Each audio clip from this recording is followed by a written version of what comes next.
લલિતભાઈ પરમાર. રજભાઈ, તમે આજે જે ચાવીને સિક્કા ટીડીઓને આપ્યા, શું કારણ? એ મારા ટૂંકમાં પગાર રોકાણો એના વિશે.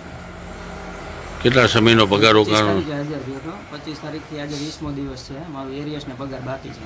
બસ મારી આ જ ડિમાન્ડ છે, બીજું કાંઈ નહીં. શું આજે શું સોંપ્યું ડીટીઓને? ચાવીને શીખો. કારણ શું? પંચાયતનો કારણ શું? પગારને હિસાબે. તો અત્યારે ગ્રામ્ય લોકોને કેવી તકલીફ પડશે તમે નહીં હો તો? હવે સાઈડ છે ને. શું તમારી માંગ છે? મારી ડિમાન્ડ એ જ છે કે ભાઈ પગારનું આ પૂરું થઈ ગયું, બીજું કાંઈ નહીં. આપનું નામ?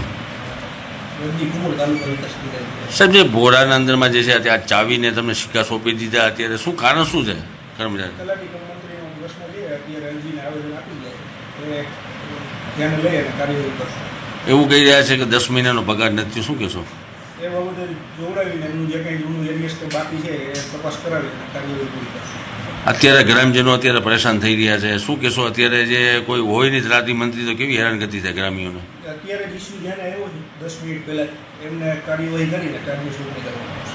ગ્રામ્ય પંથકમાં એવું આક્ષેપ છે કે અહીંયા આવતા જ નથી કોઈ તલાટી મંત્રી, શું કહેશો? ના, એવી કોઈ ફરિયાદ હોય તો મારું ધ્યાન દોરશું. તમામ કર્મચારીઓ હાજર રહે છે. પટ્ટાવાળા બી એમ કે અમારો પગાર નથી થતો. ના, પગાર કર્મચારીના સમયસર જ કરવામાં આવે. શું તમે શું આગળ શું પગલાં લેશો ભાઈને? એ કાર્યવાહી કરીને તપાસ કરવામાં આવશે.